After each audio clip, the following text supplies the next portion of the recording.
Welcome back, our dear viewers, and now with our second distinguished guest for today. If you're about to design your new home and you would like someone that can help you and aid you in a better way, then this episode is going to be very special.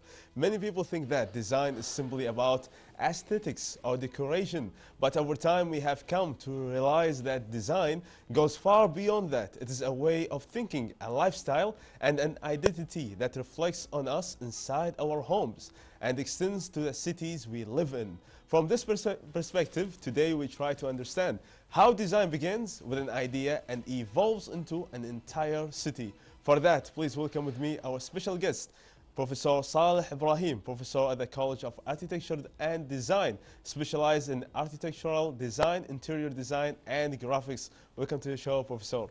Yes, hi, Marzuk, how are you doing? I'm very good. How about yourself? Thank you for having me today.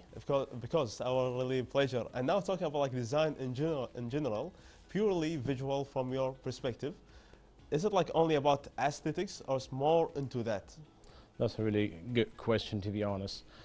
First of all, if we want to define design, design is all about, human beings.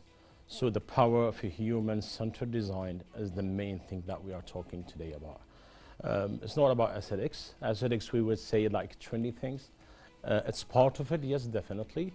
But design in itself, it's how to understand human beings and how to interact with these human beings and translate what they feel in reality to their own spaces. What they feel. So it's not only about like showcasing like how beautiful your home from outside, because some homes they could look really beautiful from outside, but does that like really reflect that they are comfortable from the inside? Definitely. When we talk about history in the past, people tend to try to find solutions to find easy way to live within their own spaces, whether they are at their homes, at their work, or even in their bigger scale space, which is the cities themselves. So people today, they need to be more knowledgeable about what they need to have as a space, a comfortable space, a calm space, intuitive place to live. It's not about the aesthetics themselves. We can see a lot of beautiful things around us. You can search the internet for beautiful designs for your own home or your own office or your own street, but this is not the reality of having this kind of idea. The most thing the important thing that we need to understand is how to reflect what as an identity for us.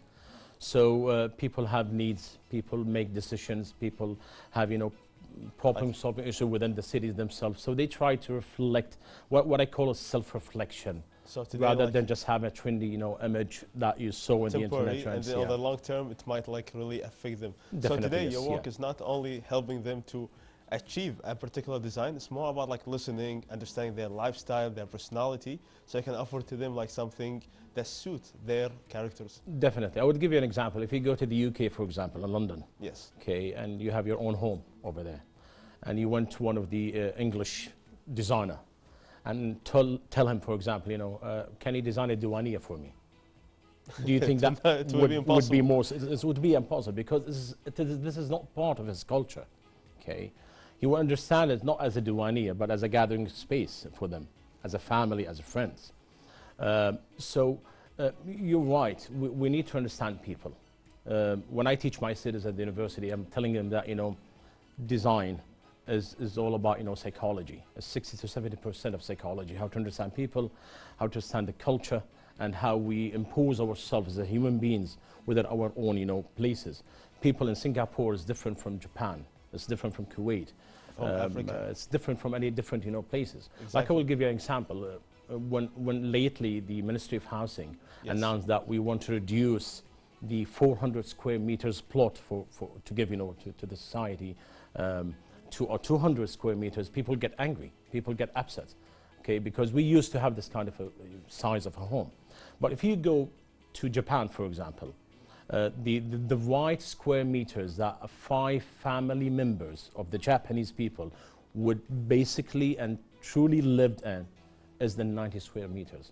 Just like the apartments that we have right now. So for them, if they give them like the 400, it's considered a luxury. It's like a palace. But because we don't have this kind of knowledge about design and how or it's not about knowledge about designing, but understanding ourselves, the self-reflections of us, what we need exactly, how we can relate this to our identity, history, culture, and all of these elements. It's really important to you can live in 100 square meters, you can live in a 90 square meters, you can even live in a 50 square meters. Like if you go to the United States, the architectural code for a bedroom is only 3 by 2. 3 by 2. But in Kuwait, if someone came to you and asked you to design his bedroom, for example, he would ask, I need it like 7 by 5 or 10 by 5. That's away from the closing part and even the bathroom. So this is where it's really different in the culture. I'm not saying that the people in the States that are right or in Japan is right and we are wrong, but what I'm trying to deliver is that we need to have this kind of identity to understand ourselves, not to have a trendy image on internet and telling the designer, oh, I need this to be my living room and this to be my bathroom or this to be my bedroom. So I agree totally with you that yeah, we need to understand ourselves before having these, and this is even not an individual scale, but this is even for a government scale.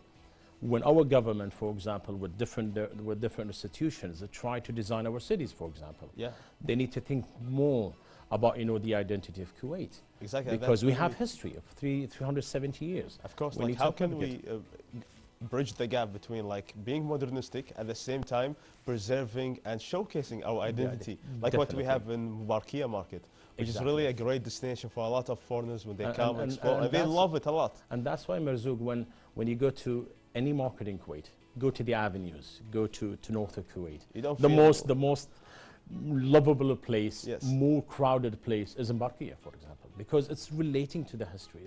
This is our identity. There's something unique we just about need to enhance it in a way, and that's why lately I have started an initiative called Tikfa. Tikfa. Please. That's an interesting name. Yeah. Okay. Actually, I was like trying to say to the people who are responsible in different government institutions, Tikfa, please, we need to enhance the design, not to change. So going to Barkia and see some dirts or some not organized places, and there's we need to enhance it in a way that makes people connected. Because if people are not connected to their streets, to their homes, to their workspaces, they will not feel happy. Imagine yourself, Marzouk, you are in Ministry of Information, and your office is that ugly office, yeah, with colors, with floorings, with ceilings, lightenings, everything. It's gonna affect would you exactly? Would it give it to you to be more connected or more professional in what you do? Of course not. We are human beings. Allah Subhanahu wa Taala, He created Earth with certain elements that we need to relate to, and that's why we love deserts, we love forests, we love sea, we love the sun, we love the moon, we love the nights, we love the stars, and all of these animals. Plus, the creation, the animals, for example, other creatures that we live together, together. Surrounded by. We have this kind of a connection. Today, modernism is ruining this, to be honest. And all these concrete, rigid designs that doesn't reflect us, and that's why when you go to old cities, like London City, for example, as a Victorian theme design, or you go to Paris, for example, as a Gothic, style design. Or any different, places in the world, you feel more connected. I mean, specifically for them. For you, it's an aesthetic thing. It's a beautiful place. It's a beautiful thing, but it still also makes you comfortable because with these details that they have in their designs, when you look at these, walls with all these elements, with all these, arts on them, you feel more, connected.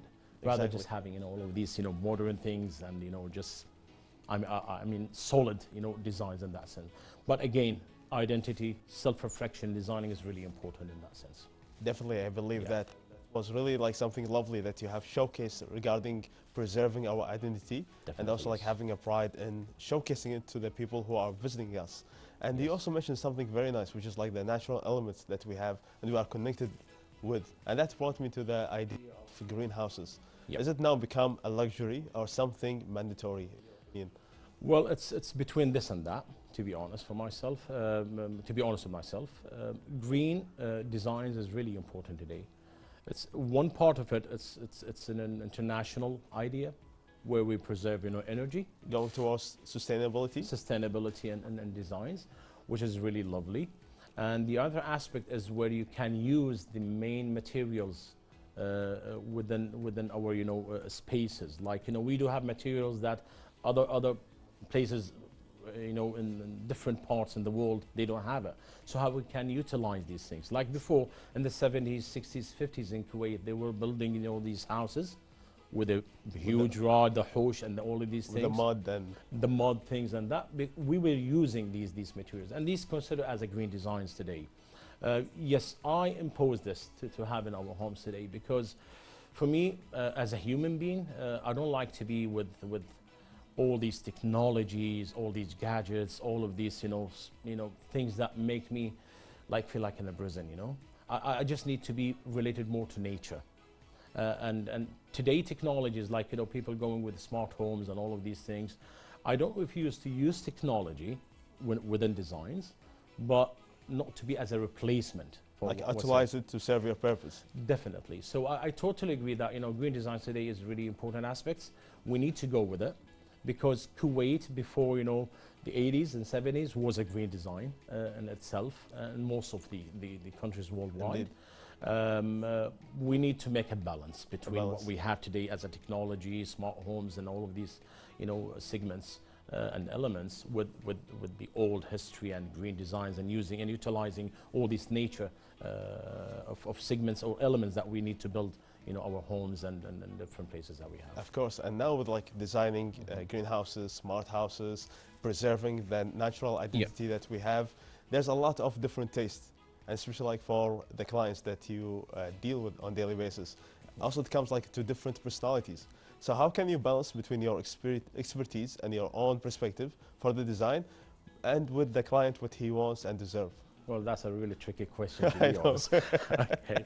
Well, for the last 20 years, I have met hundreds of people. And is there any distinguished experience that you... Well, to be honest, Marzouk, this is kind of a beautiful experience, to be honest. Exposing yourself to other people, understanding their needs, feelings, families. I had cases that people get divorced within my office and fighting for their homes and everything else.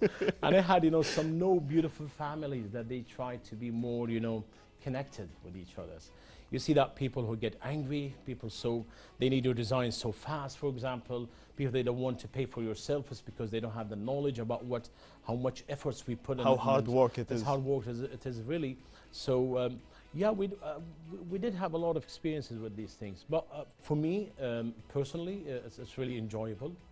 I love to, especially when you do the job for them and see their smiles at the end. That's really perfect. Praying for you after what you did to them. Of course, it's not always perfect. At the end, it's a business. At the end, we are human beings.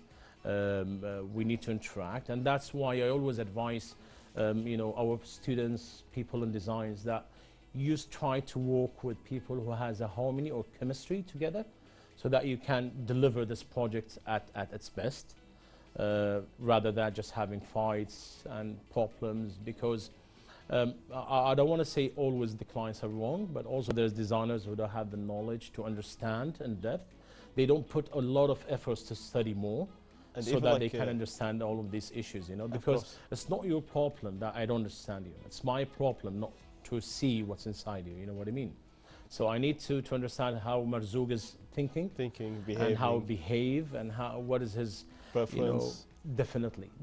And then, as a designer, I need to translate this, because a lot of people think that design is something that we invent. This is completely wrong.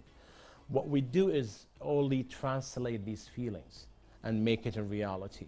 So it's not about, inventing something that we have, something old, not extraordinary outside of the box. No, we are just studying all the feelings that you have, your needs, your culture, how you want to live, daily routines, and then we're trying to translate this in a very aesthetic way in designs. That's really lovely, and it showcased that architectural design is not only a one-man job or something that you have like logic into it. It's more about being a human, understanding the clients, and having a holistic approach, taking into part different aspects, so you can make this project like a beautiful piece of art. Thank you so much, Professor Saleh Ebrahim of the College of Architecture Design at Kuwait University, for being with us and showcasing and sharing your inspirational and also your wisdom towards the concept of architectural design. Thank you, Mirza and Kadir, for KTV2 for this opportunity. I'm really happy to be part of this and wish you all the best. Thank you so much, our pleasure. And now, dear viewers, we're going to take a quick break and then we're going to be back. Stay tuned.